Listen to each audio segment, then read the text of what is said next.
Shalom Ibu Bapak. Ya, hari ini mungkin karena ada perubahan di sound systemnya, sehingga dari tadi kuping saya kurang dengar, saudara, kurang ngomong, saudara, ya, karena suaranya mendem roso, saudara. Ya, saya minta nanti dibetulin lagi, ya, supaya ibadah kita lebih nyaman begitu ya. Saudara, apa perlu lampu yang di belakang tetap tidak dinyalakan atau dinyalakan? Ya.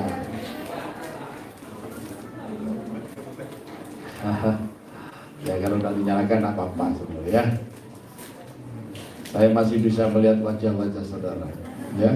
Yang ngantuk pun saya masih bisa lihat. Ya. Baik Bapak Ibu sekalian Tuhan, hari ini adalah hari ke-22, ya, setelah kebangkitan Tuhan kita Yesus Kristus, saudara. Ya, adalah hari-hari di mana terjadi satu sukacita besar di tengah murid-murid, ya, di mana Kristus berulang kali menampakkan diri, bukan sekedar menampakkan diri, tapi juga bersekutu dengan murid-muridnya yang lain, bahkan makan bersama-sama dengan mereka, berbincang-bincang tentang kerajaan Allah, saudara. Nah, semuanya itu dicatat oleh keempat Injil, saudara. Iya, kita hari ini boleh menerima informasinya, sekalipun tidak seluruhnya dapat dicatat, saudara. Ya, sebab kalau seluruhnya dicatat, saudara, maka tentu Alkitab kita akan semakin membengkak, saudara. Ya, tentu yang penting-penting yang itu dicatat, ya. Nah, untuk itu hari ini saya sampaikan tema khotbah tentang maksud Injil ini dicatat, ya. Itu saya ajak Bapak Saudara untuk membuka Yohanes pasal 20 ayat 30 sampai 31. Yohanes pasal 20 ayat 30 sampai 31. Saya mengundang sekali lagi seluruh jemaat Tuhan untuk berdiri. Kita akan membaca. Saya berikan kesempatan lebih dahulu kaum wanita untuk membaca ayat yang ke-30, nanti kaum pria bersama-sama membaca ayat yang ke-31, ya. Ayat 30 kaum wanita, 2, 3.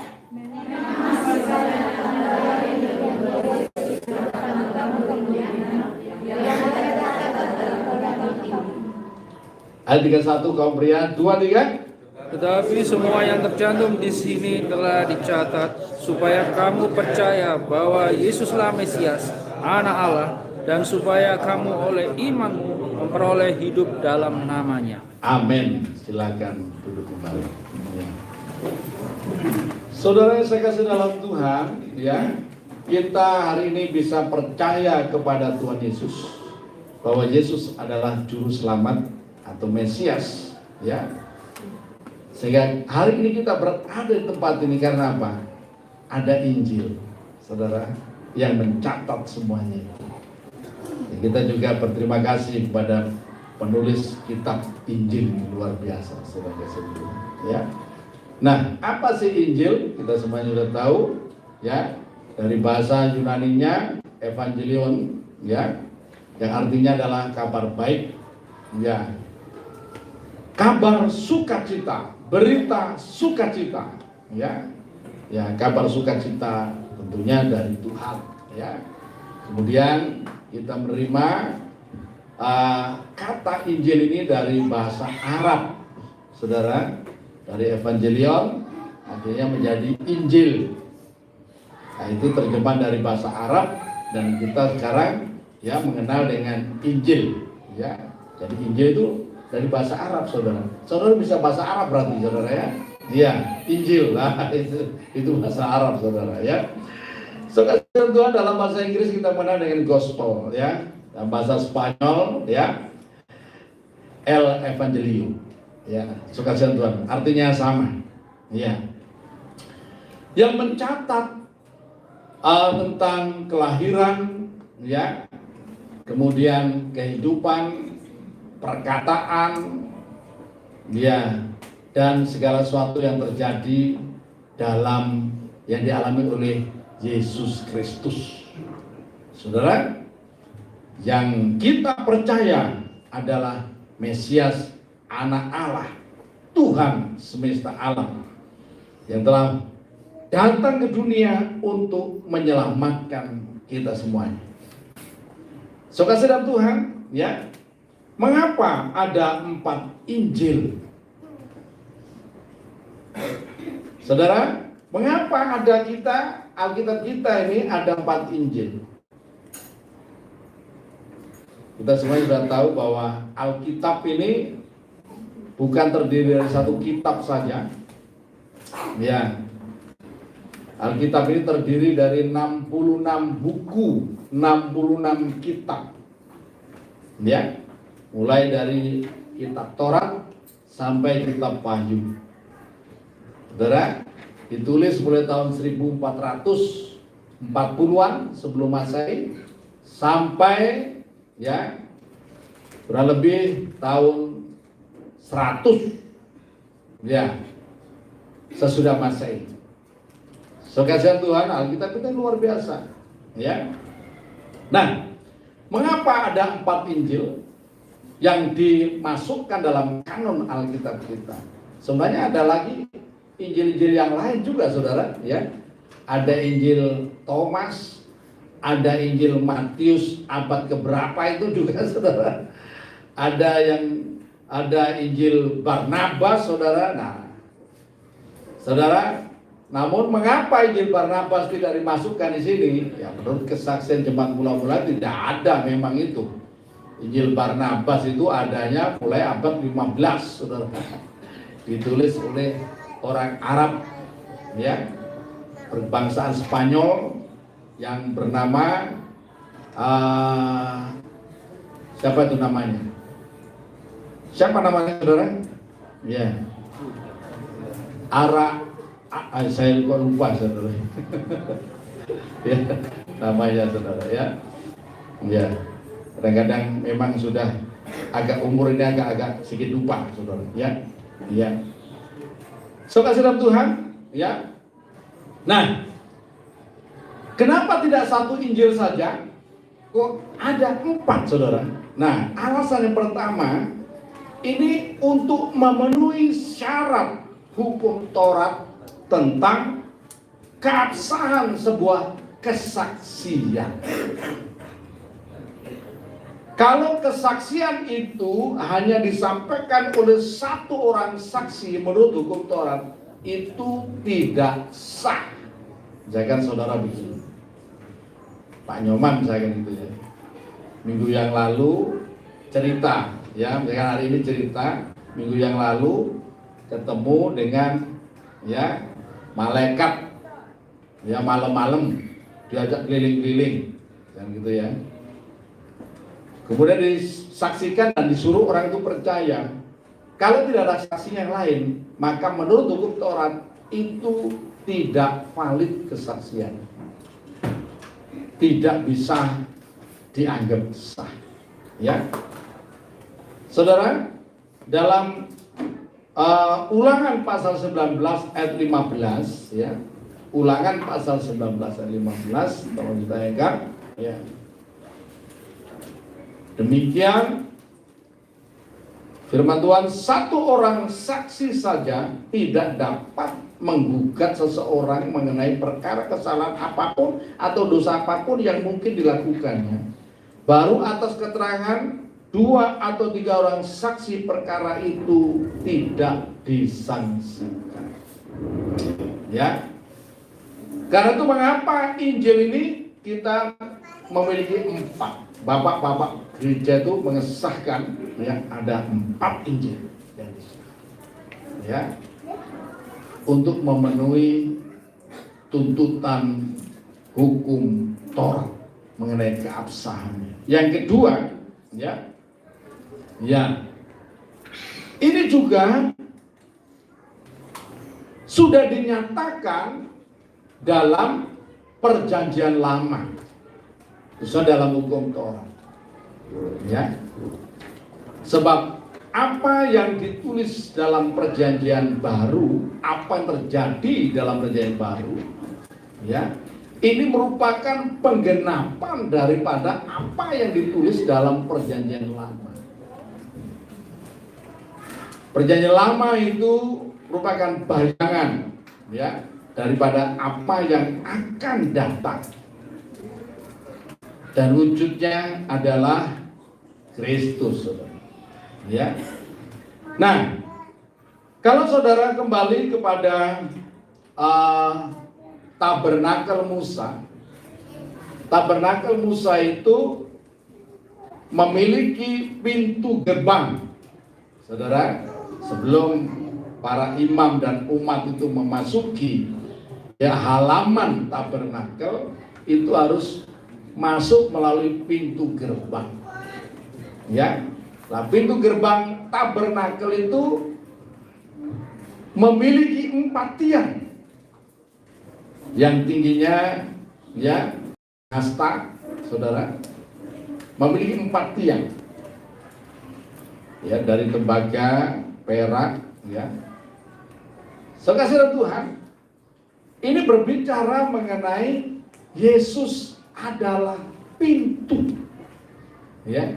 Yesus adalah pintu. Dan Injil ini adalah tiangnya. Tiang daripada pintu gerbang. Ada 4 Injil, saudara. Itu penafsiran saya, tapi penafsiran secara umum. Dan 3 pintu dari 4 tiang itu ada 3 pintu. Ini berbicara mengenai Trinitas. Nah, sekarang ini lagi dipersoalkan banyak. Mengenai Trinitas ini, saudara. Nah, nanti saya janji terus ini untuk membuka kelas, saudara. Tapi memang harus dikonsep secara matang dulu, saudara. Sekasihan Tuhan, dalam Yohanes pasal 10 ayat 9, Yesus adalah pintu. Haleluya. Yohanes 10 ayat 9 saya akan bacakan. Akulah pintu, barang siapa masuk melalui aku, ia akan selamat dan ia akan masuk dan keluar dan menemukan padang rumput. Kita semuanya tahu peran pintu itu begitu penting. Orang rumah sebagus apapun kalau tidak punya pintu, atau sebuah kota itu harus itu zaman dahulu itu setiap kota itu ada pintu-pintu gerbang, khususnya di daerah Timur Tengah. Kita tahu itu ada tembok-tembok yang mengelilingi kota. Saudara ingat kota Yeriko, saudara? Kota Yeriko itu temboknya sangat tebal, temboknya sangat tebal, saudara, dan tinggi, dan tidak semua orang bisa masuk kecuali melalui pintu gerbang, Atau kota Yerusalem, semuanya juga masuk ke kota harus melalui pintu gerbang. Dan Yesus berkata, akulah pintu. Pintu kemana? Pintu kepada Bapa. Pintu kepada kehidupan, bahkan pintu surga. Amin. Saudara nyanyi, di manakah pintu surga? Saudara, pintu surga, di manakah? Yesuslah pintu. Yesus berkata, akulah pintu. Barang siapa masuk melalui aku, ia akan selamat dan ia akan masuk dan keluar dan menemukan padang rumput. Kemudian, saudara, mengapa ada 4 Injil? 4 Injil ini menyingkapkan pribadi Kristus, saudara. Menyingkapkan pribadi Kristus. Tidak sembarangan, saudara. Mengapa kok Injil Thomas tidak dimasukkan dan sebagainya, ya, saudara? Nah, kok hanya Injil Matius, Markus, Lukas, Yohanes? Saudara Tuhan, 4 Injil ini menyingkapkan pribadi Kristus.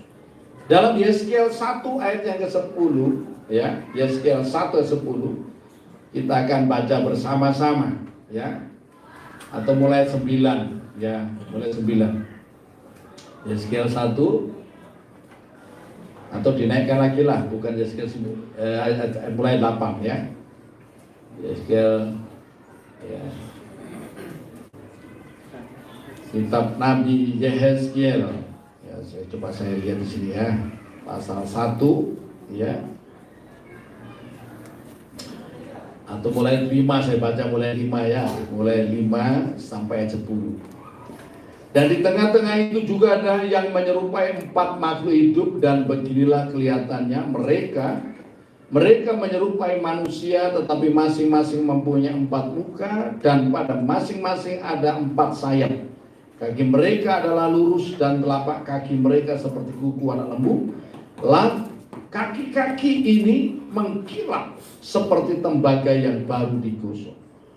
Pada keempat sisi mereka di bawah sayap-sayapnya tampak tangan manusia. Mengenai muka dan sayap mereka berempat adalah begini: mereka saling menyentuh dengan sayapnya. Mereka tidak berbalik kalau berjalan, masing-masing berjalan lurus ke depan. Ayat 10 kita baca bersama-sama.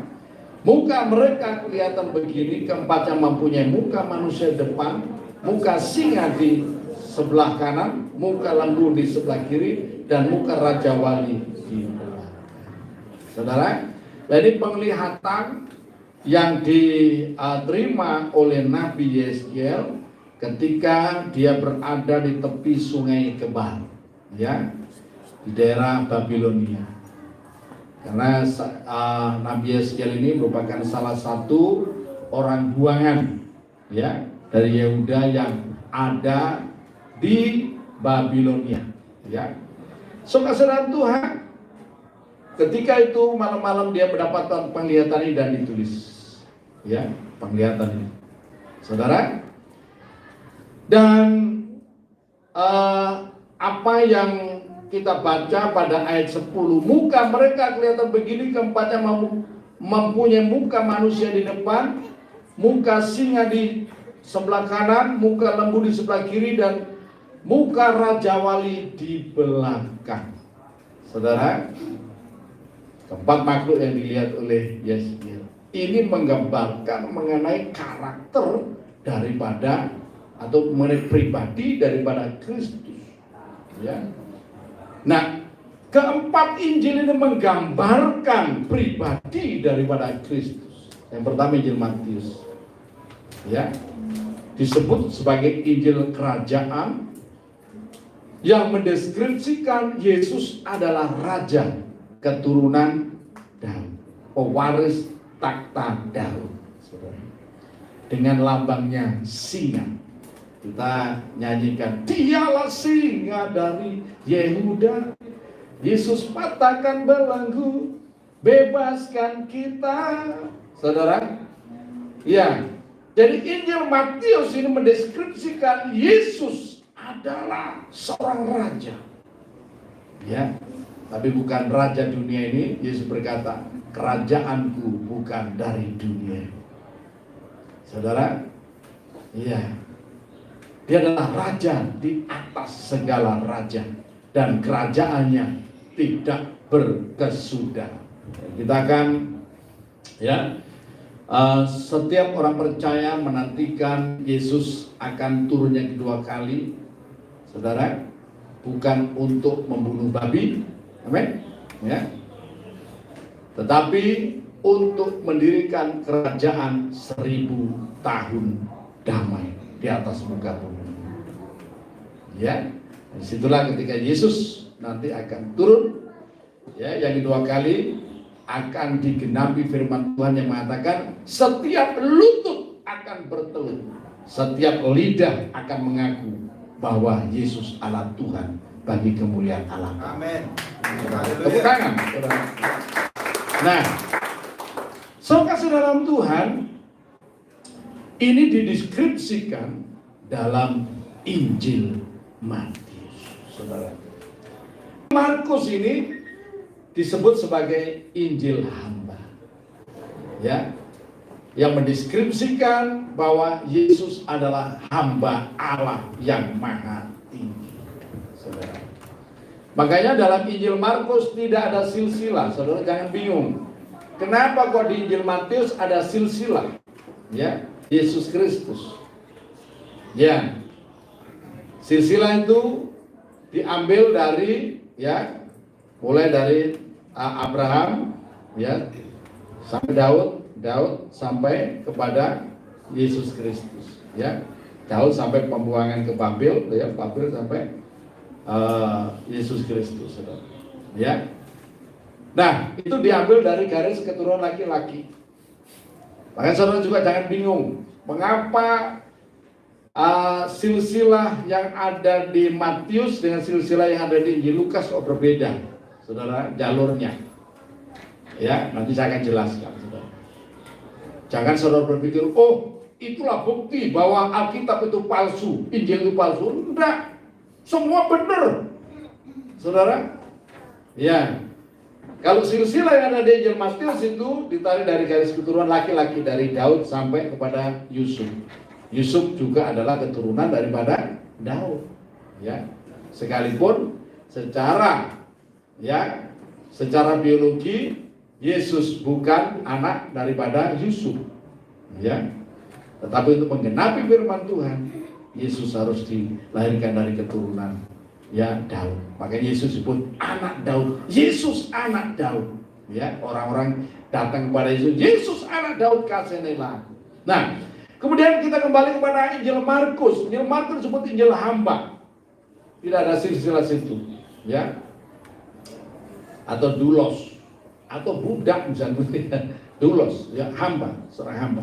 Seorang hamba tidak perlu diketahui silsilah. Makanya saudara baca Injil Matius, Injil Markus, begitu baca langsung Yesus pelayanan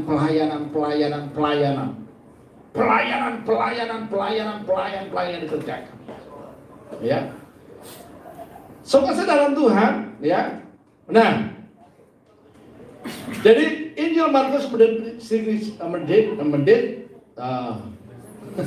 mendeskripsikan, ya, Yesus sebagai hamba Allah.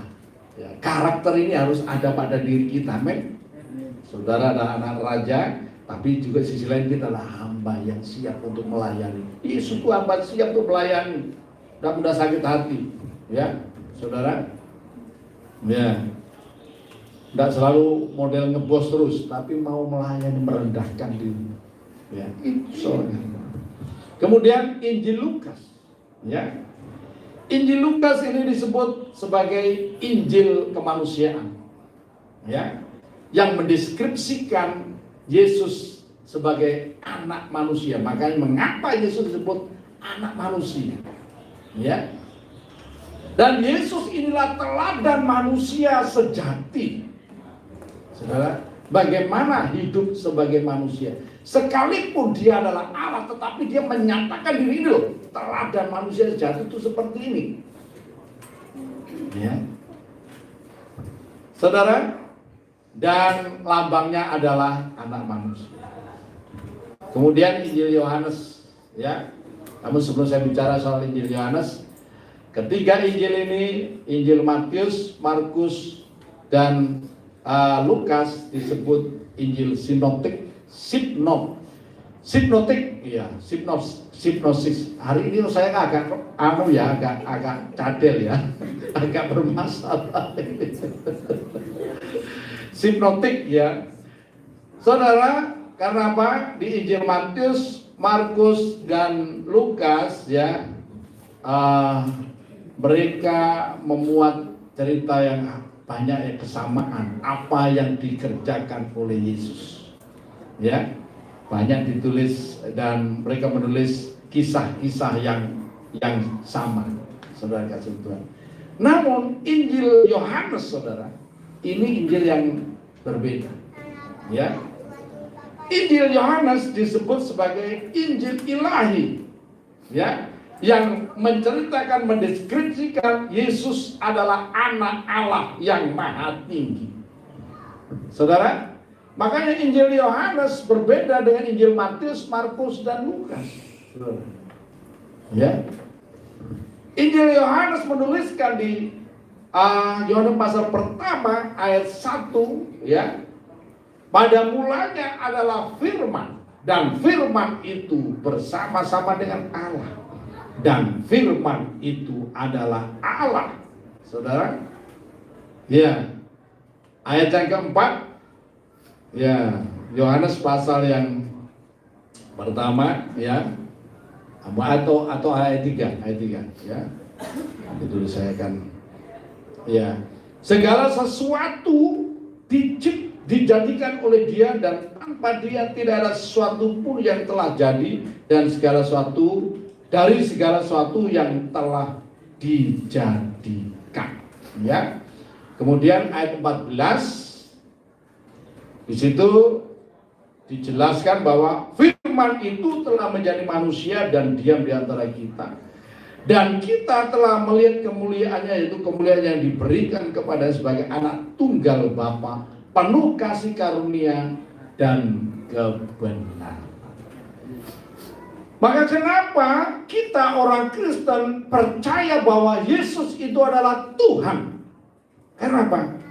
Berita Injil ini, ya, yang memberitahukan kepada kita bahwa Yesus itu bukanlah manusia biasa, sekalipun Dia mengambil rupa sepenuhnya sebagai manusia yang sama seperti kita. Namun asal usulnya Yesus itu sebelum Dia dilahirkan sebagai manusia, pada mulanya adalah firman. Ya, ini Injil Yohanes yang menulis. Lambangnya Injil Yohanes itu adalah burung rajawan. Burung rajawan. Ya, sama persis dengan penglihatan yang dilihat oleh Nabi Yeskiel di tepi sungai Kebar di Babilonia sekitar tahun 500 sekian sebelum Masehi. Ya.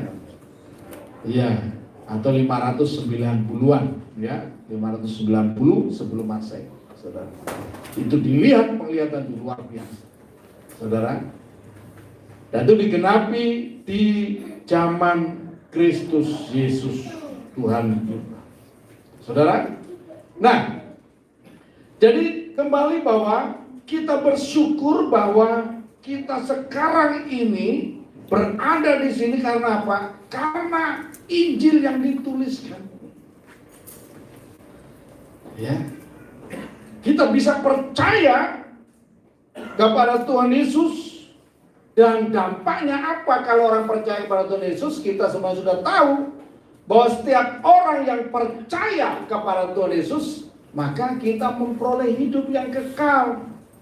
Yohanes 3 ayat 16, karena begitu besar kasih Allah akan dunia ini, sehingga Ia telah mengaruniakan anaknya yang tunggal, ya, supaya setiap orang yang percaya kepadanya tidak binasa, melainkan beroleh hidup yang kekal.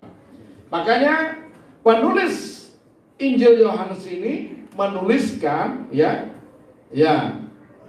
tetapi semua yang tercantum di sini telah dicatat supaya kamu percaya bahwa Yesuslah Mesias Anak Allah, dan supaya kamu oleh imanmu beroleh hidup dalam namanya. Puji nama Tuhan. Karena kita percaya kepada Tuhan Yesus, sekarang saya dan saudara sudah menerima hidup kekal di dalam Tuhan Yesus. Ya.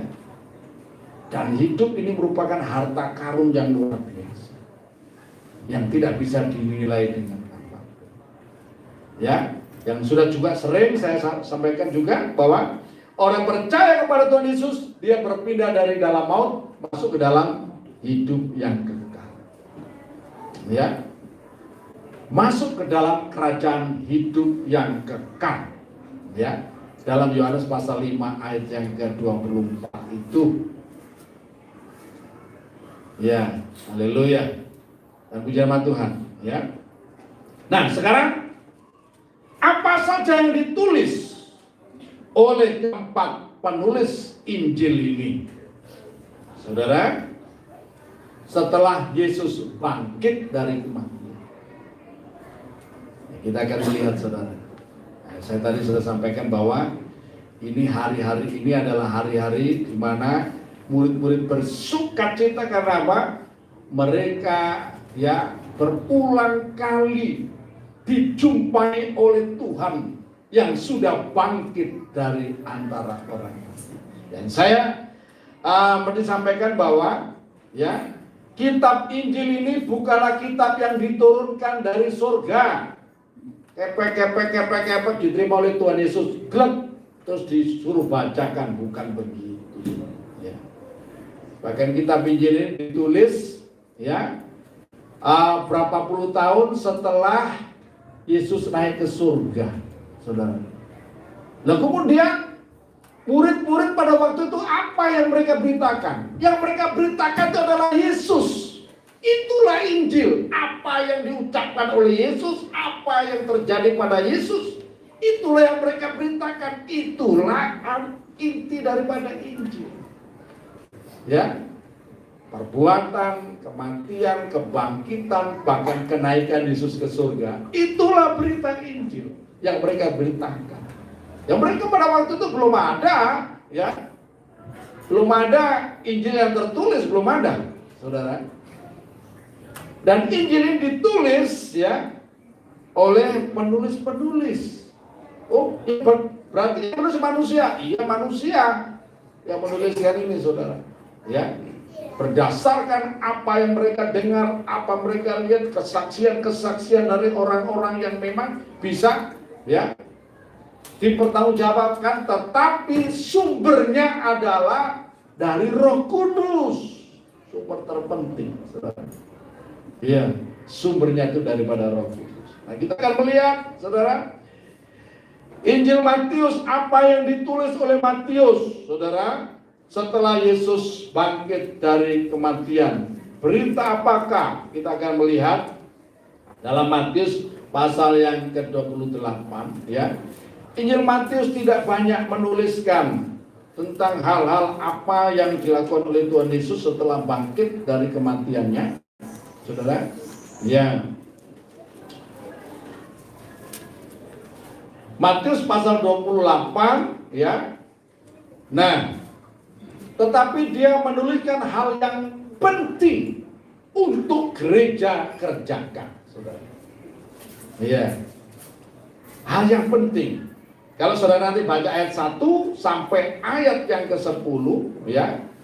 Nah, ini pertemuan daripada atau Maria Magdalena dan murid-murid yang lain yang pergi ke kubur, ya, melihat fakta bahwa memang mayat daripada Tuhan Yesus tidak ada di kubur ini. Dan mereka ditemui oleh malaikat-malaikat, dan malaikat ini memberitakan bahwa Yesus sudah bangkit. Ya, kita langsung saja ya baca ayat yang ke-16, ya.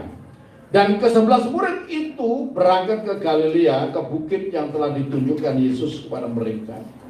Ketika melihat dia, mereka menyembahnya, tetapi beberapa orang ragu-ragu. Yesus mendekati mereka dan berkata, "Kepadaku telah diberikan segala kuasa di surga dan di bumi.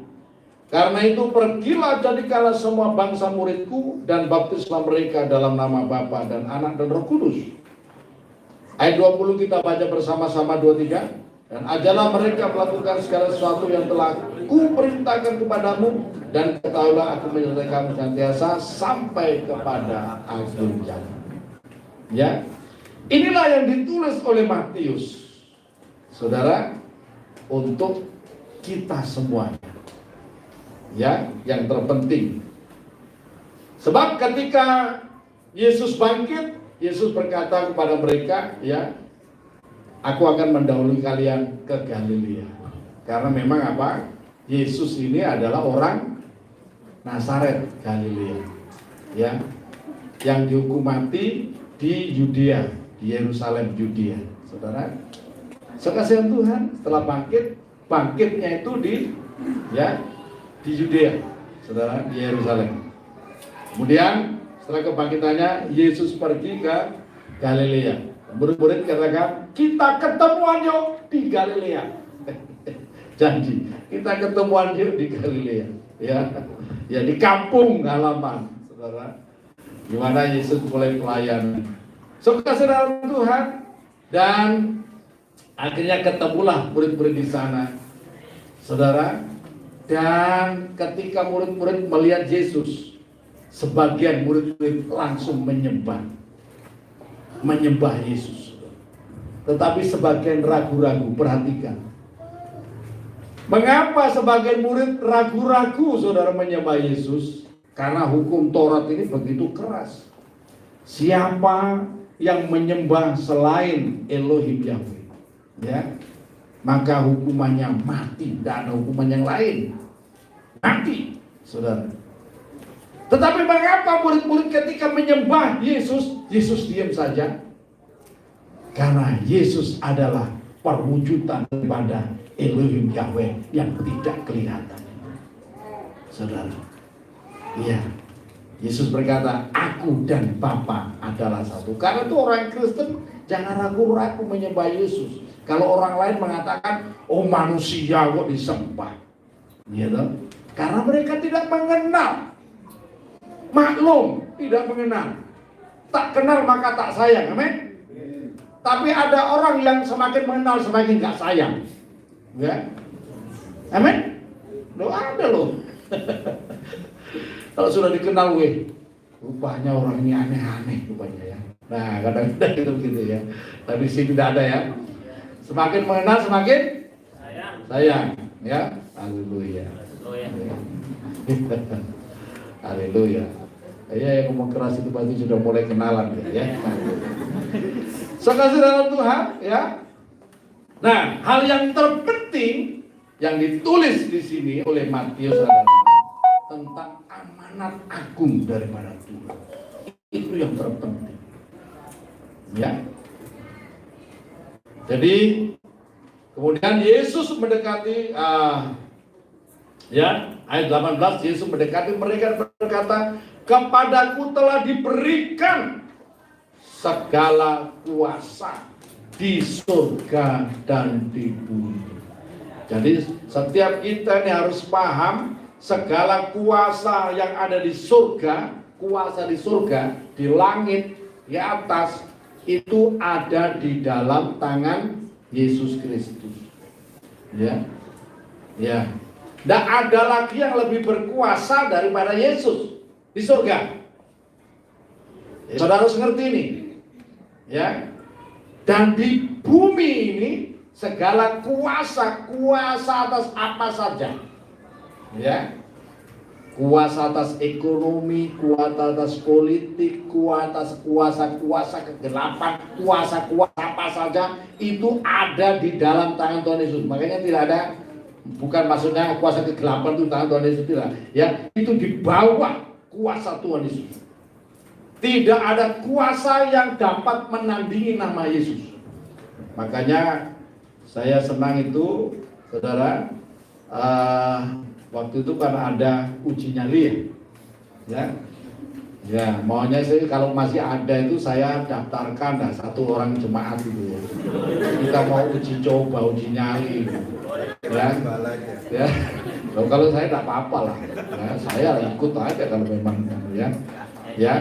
Jadi seorang anak gadis, anak Tuhan, ya, ikut uji nyali karena ketakutan, hampir tidak jadi, akhirnya ditemani sama teman yang lain. Ketika uji nyali, dia nyanyi, darahmu Yesus sucikan daku. Saudara, hanya nyanyi begitu aja, setan gemeter, amin. Makanya orang Kristen jangan nggak nyanyi, harus suka nyanyi, ya. Jangan nyanyinya nyanyi yang lain-lain, saudara, ya. Begitu nggak punya duit, nyanyi terus, saudara, ngomel terus. Ya, nadanya nada apa itu tidak jelas, saudara. Ya, nyanyi memuji nama Tuhan. Sebab ketika kita menaikkan puji-pujian kepada Tuhan, Allah bertakhta di atas puji-pujian kita. Kalau Allah itu hadir di atas puji-pujian kita, maka selalu ada pertolongan untuk setiap persoalan yang kita hadapi. Ya, kita selalu ada pertolongan. Kenapa? Allah hadir. Tapi kalau saudara setiap hari mulai bangun tidur ngomel terus sampai kembali tidur lagi ngomel terus, bahkan mimpi pun saudara mimpinya ngomel terus, saudara, yang hadir setan. Amin. Haleluya. Saudara Tuhan, ya.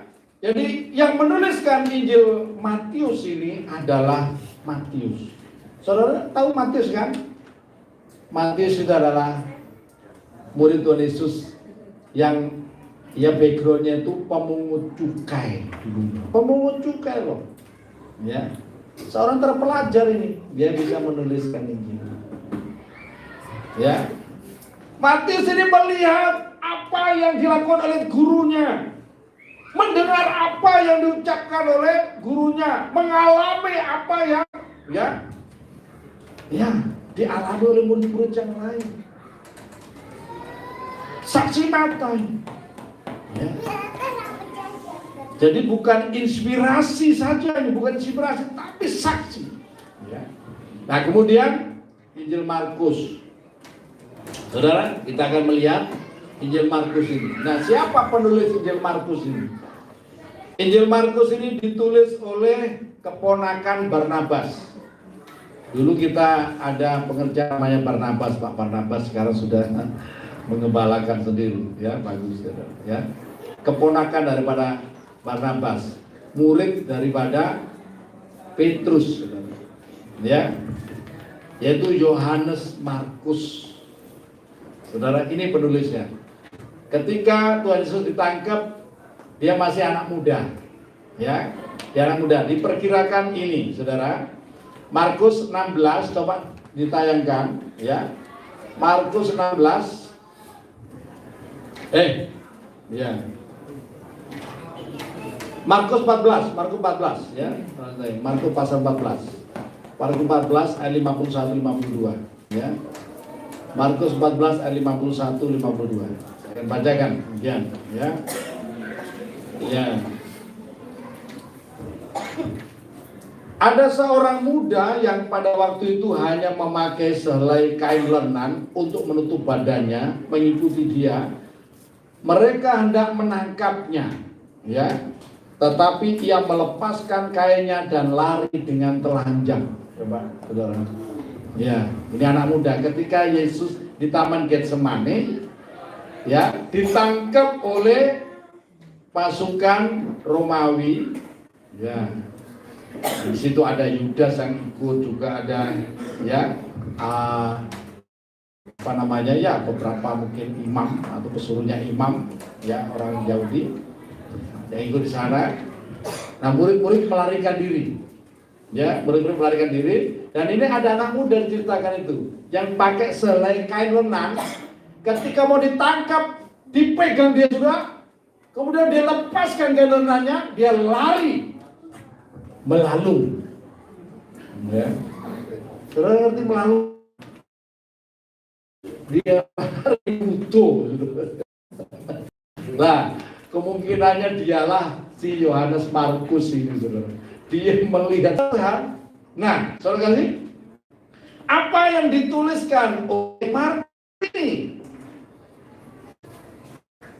ya, tentang hal-hal apa yang dilakukan oleh sudah dia bangkit dari kematian.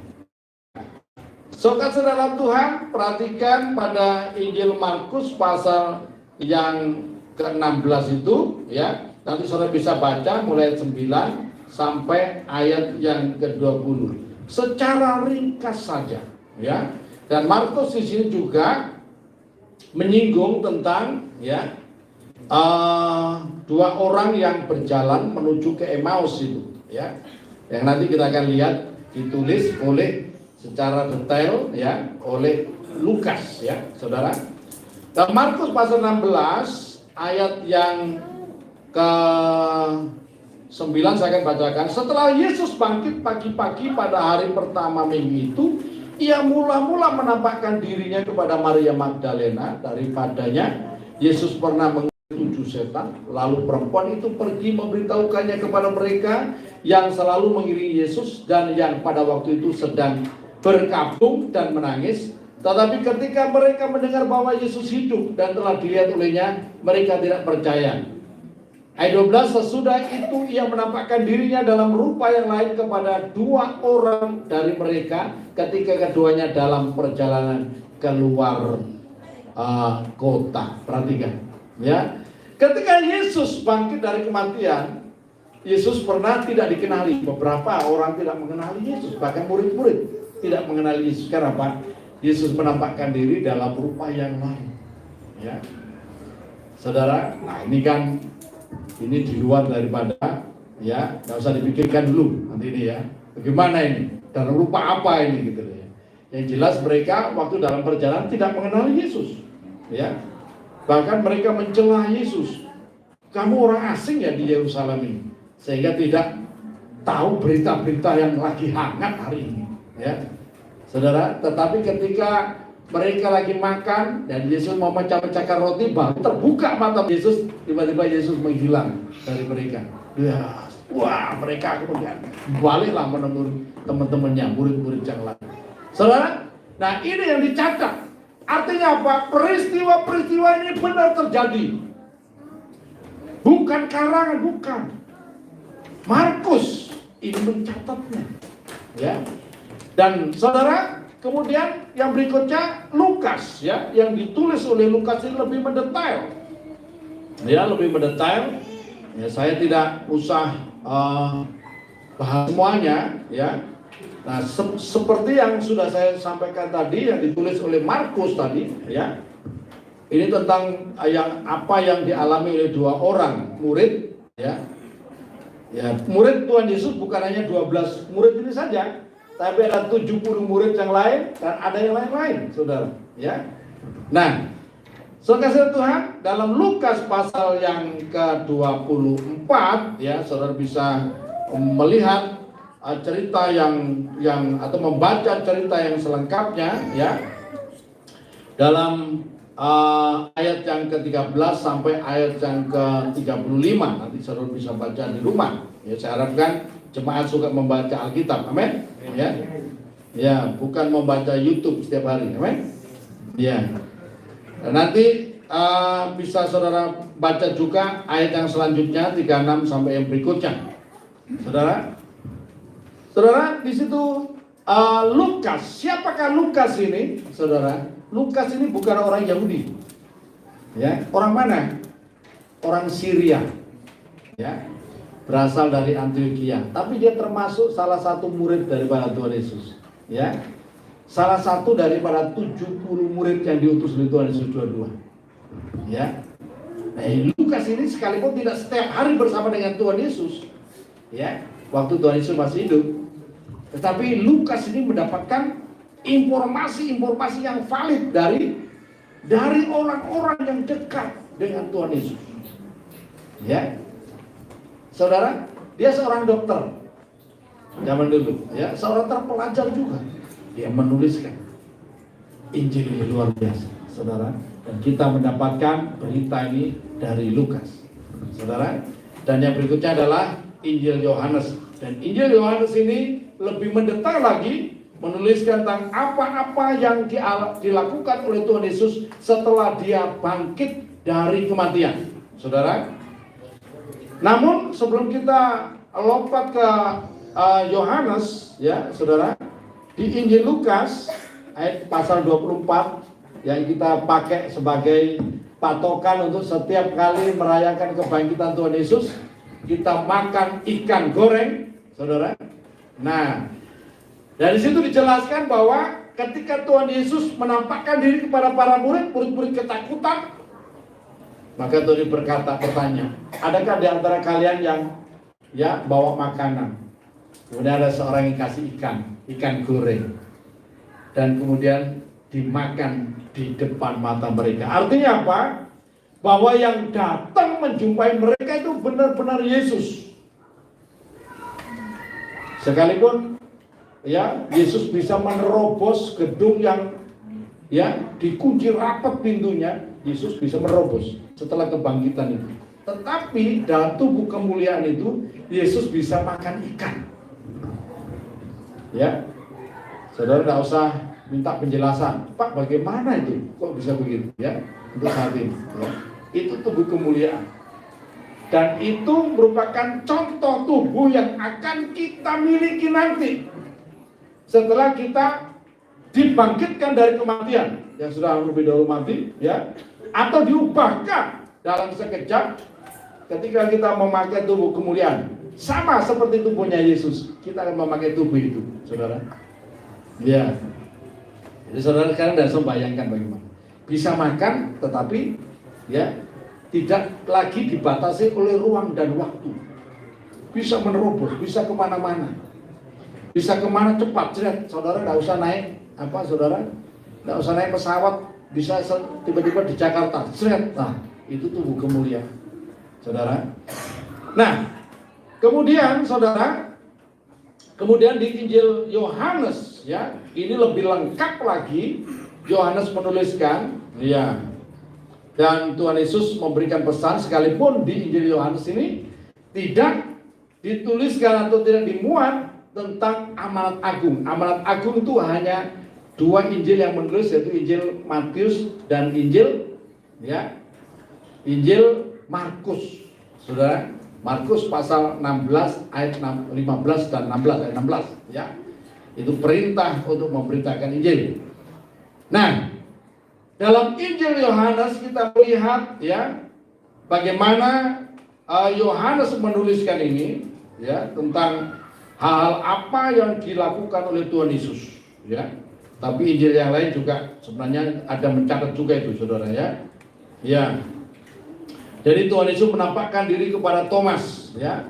Ketika Thomas ini tidak percaya apa yang dilihat ya oleh murid-murid yang lain, sebab sebelumnya ya murid-murid ini sedang berkumpul berdoa, Thomas tidak ada. Tuhan Yesus menampakkan diri di situ. Wah, berita ini menyebar luar biasa. Makanya orang yang datang beribadah itu pasti punya pengalaman yang luar biasa. Ya, nah, Thomas ini suka bolos ibadah. Amin. Ya, ada di sini Pak Thomas. Ya, saudara. Nah, Thomas suka bolos ibadah, makanya tidak mengalami, tidak melihat, gitu, apa yang dilihat oleh murid-murid. Tapi Thomas penasaran juga. Aku tidak percaya sampai aku mencucukkan jari tanganku di bekas lubang paku yang ada di tangan Yesus, baru aku percaya. Baru setelah mereka kumpul dan Thomas ikut kumpul, Tuhan langsung berdiri di depan Thomas. Saudara, hai Thomas, mana jarimu? Cucukkan jarimu ke dalam lubang bekas paku. Sebab ketika Yesus bangkit, ya, Yesus masih ada luka-luka, ya, yang menyisakan 5 luka. Luka di tangan kanan, tangan kiri, kaki kanan, kaki kiri, dan di lambung kanan.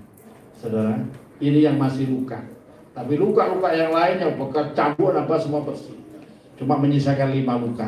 Ini berbicara angka 5, berbicara tentang kasih karunia, ya. Ya. Dan Yesus kenapa kok menyisakan luka-luka? Karena Yesus berdiri sebagai imam besar.